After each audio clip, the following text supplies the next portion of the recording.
May statement na po rito ang Senate Court. Ayan, sige, Senate. Alam ko, Impeachment Court. Ito na mga, unahin ko na muna House of Representatives. Kasi sila yun sila ayun, reaction ng House of Representatives. Sige, yan muna. House of Representatives, sa pamamagitan po ni Attorney Princess Abante, the House of Representatives has yet to officially receive a copy of the Supreme Court's decision. We will review it with utmost respect once furnished. That said, we undergo the following. We respect the Supreme Court, but our constitutional duty to uphold truth and accountability does not end here.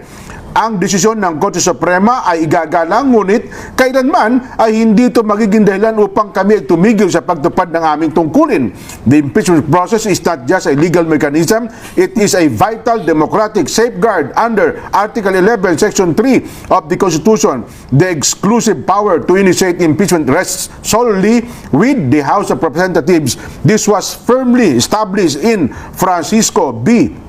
House of Representatives 2003 and has a long stood and settled doctrine to allow judicial interference. To allow judicial interference in the initiation of this process risks undermining the very principle of checks and balances. The impeachment is a political act rooted in the people's will. No legal technicality should silence it. This is not about one person. Hindi lang ito laban sa isang opisyal. Ito ay laban para sa karapatan ng taong bayan na manhil ng pananagutan sa gobyerno. The House will exhaust all remedies to protect the independence of Congress and preserve the sanctity of our constitutional role. This is not defiance. This is constitutional fidelity. Ayun, ang kabuuan po ng pahayag. Naintindihan mo yung sinabi niya? Nahihinuha ko po kahit paano. Ano nga? Ano ibig sabihin? Well, gagawin ng lahat. Huwag nyo kami pakikialam. Gagawin namin ng lahat ng kaparaanan. Kami may trabaho ng impeachment. Ang sinasabi niya, hindi pa niya natanggap, di ba? Hindi pa. Kung ako sa kanila, huwag niyo nang tanggapin. Di ba dapat nila tanggapin? Tanggapin nila yung katotohanan. Ibig sabihin, Opo. hindi pa nila tinanggap, di ba? Opo. Ang ibig sabihin, okay, kunin mo ng dahan-dahan at huwag mo na ipakita sa iba. Ganun ba? Pagkatapos, pansarili mo na lang. Huwag ka na magsalita kung ano yung pinagsasabi. Yung judicial interference daw yan. O sa Senado naman. Eto naman, nasa Senado. Nako, magugulat ka rito. Ito po ay inilabas ng Senado as impeachment court, kasi meron silang tagapagsalita, di ba? Si Attorney Tonggol. Si Attorney Reggie Tonggol. Siya ang nag-release ng statement na ito. We acknowledge the Supreme Court's decision declaring the articles of impeachment against Vice President Sara Duterte as unconstitutional. The Senate, sitting as an impeachment court, has always acted in deference to the constitutional and rule of law. As a co-equal branch of government, we are duty-bound to respect the finality of rulings issued by the High Court. This decision affirms the careful and deliberate posture taken by the impeachment court that constitutional issues surrounding the articles required clarity before trial proceedings could commence. The court's ruling validates the prudence and restraint exercised by the Senate majority in recognizing those legal uncertainties from the outset. We now await the formal transmittal of the Supreme Court's decision and any related guidance that may affect the impeachment court's jurisdiction moving forward.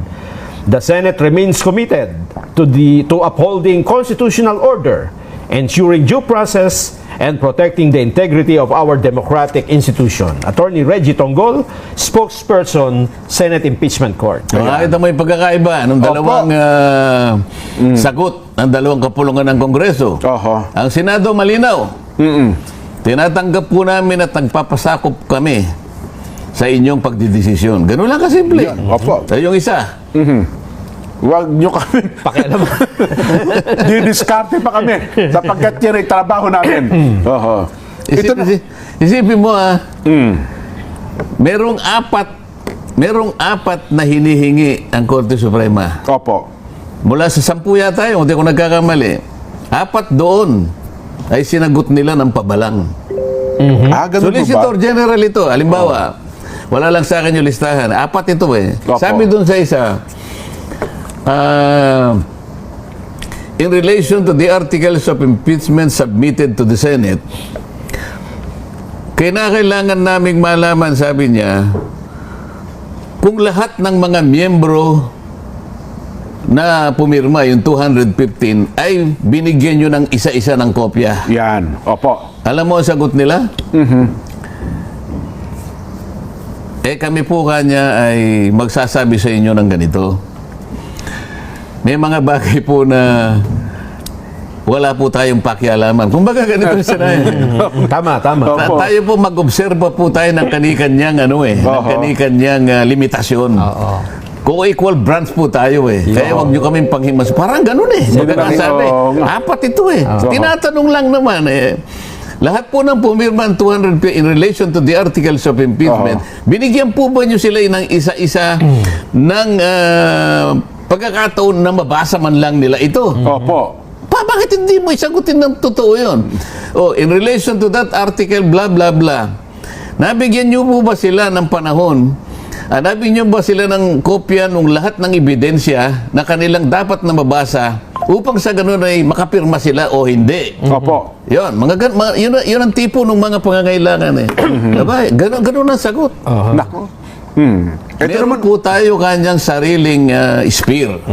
kanya-kanya Oo. Opo. Separation. Para sagutin mo ang Korte Suprema ng ganun. Opo. Saman tinatalong lang naman niya Tapos sabi niya, in the case of blah, blah, blah, sabi niya. Opo. Pero nakalimutan niya na, ginawa pa niyang bold Opo. Kung yan naman kanya, hindi nakakita ng kaduda-duda ang Korte Suprema. Kaduda-duda nga, kaya nga hinihingi nga Yun sa na inyo nga. ito Hindi, kasi nakakita siya nakakampi sa katauhan ng isang associate justice, retired Sabi, pumirma na nga tatanungin niya pa kung nabasa o hindi. Di ba parang ganun na ang style hilaw nga. Nakita ko yung hilaw nga. Paano ang gagawin mo? Isip-isipin mo naman. Isip-isipin mo, ito nga yung pinapaliwanag natin. Napakasimple lang nito. 3 steps lang ang pinag-uusapan. I-refer mo immediately to the office of the speaker. Yan po. Ang speaker naman, i-include niya sa order of business within 10 session days. Pagkatapos, ito yung pangatlo. 3 days thereafter, after the inclusion in the order of business, i-refer mo sa Committee on Justice. Ayun. 3 lang. Bakit nawala ito? Itong una, hindi ni-refer immediately. Ito naman, sinabi, 10 session days. Pero pag binilang mo, kung pang-ilan yung sinabi nilang session 36, pang-11. Pang-11 days. Bakit ka mo? Yung sinasabi ko kanina, December 2, doon i-final yung naunang impeachment complaint. Opo. December 2. Yung December 2 is session number 26. Tandaan mo, Nelson? Opo. Session number 26, sabi nila, yung section 36, yun ang number 10. Bilangin mo. 26. 27. Opo. 28. 29. 30. 31. 32. 33. 34. 35. Opo. 10 na yung 35 Yung 36 pang 11. Pang-11. Ayun. So itinago nila, hindi nila in-include yung section 20, yung session 26 doon sa bilangan. Para lang palitawin. Nagkamali sila sa kanilang pagkwente. Bilang, oo nga.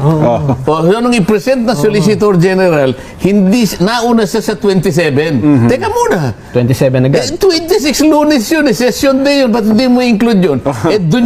Doon niya ipinail. 4:30 nga lang ng hapon. Pero malinaw, na-file niya sa araw na yun. Ba't hindi mo sinama yun? Yun. So bilangin mo from 26 up to 36, 11 yun. Ayun. So 11 days. Lumilitaw. Technically, 11 days. Technically, mali na yun. Opo. Nasa ng napakaraming mali. Una, pag binasa mo yung order of business, wala doon. Pagka binilang mo, hindi 10, 11. 11 days. Pagpalagay mo ng tama yun, Bawat bakit yan na. hindi mo dinala sa Committee on Justice? Bakit dinala mo sa archives? pinatay nila. In-archive. Pag dinal mo sa archives, namatay yun. Kaya nga sabi ko sa iyo na panis. Pagkatapos, itong lutong panis at hilaw na hilaw, dadalhin mo sa Senado at sasabihin mo, o Senate, forthwith. Lunukin nyo yan, ha? Nagmamadali sila. Nguyain nyo ito ng madaling-madali. Ano ang klaseng? Nakita mo sabi ng Supreme Court? Unanimous.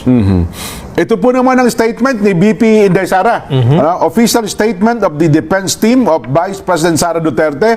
We welcome the Supreme Court's ruling declaring the articles of impeachment against VP Vice President Sara Z. Duterte unconstitutional for violating the one-year bar article under Article 9, Section 3.5 of the 1987 Constitution. The decision of the Honorable Courts affirms that we had maintained from outset that the fourth impeachment complaint is unconstitutionally infirm. This unanimous decision has once again upheld the rule of law and reinforced the constitutional limits against abuse of the impeachment process. We remain prepared to address the allegations at the proper time and before the appropriate forum. Yan po naman ang official statement ng defense team ni BP Inday Sara. Sen. Ewan ko, kung nakita ng Supreme Court to yung verification, isa pang problema yan. Ganun po. Kapag binasa mo yung impeachment complaint na ginawa nila, 32 pages yan, Jen. Yung last page, 32 pages, nakalagay, subscribe and verified before me. Sabi, ang nagsasalita si Secretary General Reginald Velasco. Subscribe and verified before me. Ganyan, ha? Na itong mga signatories are known to me and they're all members of the House of Representatives. Okay. And all of them signed this impeachment complaint consisting of 32 pages. Hindi verification yun. Hindi pa kung Sa mga abogado, tawag doon jurat. Jurat po ang tao. Ano yung jurat? Yung pinapanindigan mo, nakilala mo yung mga taong pumirma. Ayun. At pinirmahan nila ito. At ilan ang bilang ng pahina ng pinirmahan. Yun ang jurat. Jurat po Para tawag kung doon. gumawa ka ng affidavit na di mo nakalagay doon, subscribe and sworn to before Yes, me, tama po. Subarjaga, exhibiting to me his ID number, blah, blah, blah. Affidavit, Jurat. Ano ba dapat? Abay, na kailangan verification verified complaint yun Ito na naman nasa section 14, kung di ako nagkakamali, ng House Impeachment Rules. Yung mismong verification, kukopyahin mo na lang. Akalain mong nakalimutan. Nakalagay ito yung verification Opo. Pagkaraniwan ganito yung kanyang termino. We caused the preparation of this complaint. All of them, yung 215. We caused the preparation of this complaint and we attest to the truthfulness of all the allegations based on our personal knowledge, including our appreciation of the documents appended hereto. Yun ang verification. Naglagay pa nga ng isang section dun sa na kapag sinabi mong hindi personal knowledge, nakalagay doon, kapag yung apayan, sabi niya gano'n, I attest to the veracity of the allegations based on my personal belief. Mali yun, hindi tatanggapin. It is as if, sabi niya, it is a mere scrap of paper. Ganun pala. Basura pala Kung yun, yung naglagay ka na nga ng personal belief, hindi pa tatanggapin Lalo na yung wala. lalo na yung wala, hindi mo kinopya. Nako. Isa pang yun, isa pang, baka hindi napansin ako, pero palagi ko nakita rin. Page 32, tingnan mo. Hindi yun ang verification na hinihingi ng rules ng impeachment. Isip-isipin mo, letra por letra nilagay na nga para sa kanilang guide. Kokopyahin mo na lang kung bakit hindi pa nila kinopya. Nako. Talaga naman. O kaya tinatanong ng Korte Suprema, sino ba ang opisinang nag-prepare nito? Ayaw din nilang Ayaw din sabihin. Isa yun doon sa mga ayaw nilang sagutin. Hindi po ninyo kaya. Hindi po namin pwedeng yung sarili namin. Kanya-kanya po tayong teritoryo. Hindi nyo napakilaw. Huwag nyo napakilaw sino gumawa niya. Basta kami... Yun ang isa sa ayaw nilang tanggapin. Isipin mo, 4 doon sa 10 nangatwiran sila, may kanya-kanya po tayong sariling Wala tayong pakialamanan. Oo, sinabi nila, hindi po kayo pwedeng mag-encroach sa sarili namin. We are co-equal branch of government. Pero bakit na pala doon sa desisyon na ito, parang walang tinawag na oral arguments? Hindi ba kailangan magkaroon ng oral arguments sa isang usaping ito? Malinaw na nakita niya kaya nga humingi siya ng 10 impormasyon. Sabi ko nga yung una pa lang, yung Opo. A, letter A. What is the status of the 3 initial complaints? Sabi ko, ito na matindi. Diyan pa lang. Doon pa lang, magkakaalaman na tayo. Nakalimutan niyo ba yung sinabi ko? Tama. Doon pa lang. Nakita niya, pinatay niyo o patay. Kung patay yun, yung pangalawa, hindi rin pwede. Hindi lalo yung pang-apat, lalo hindi pwede. Ay, naku.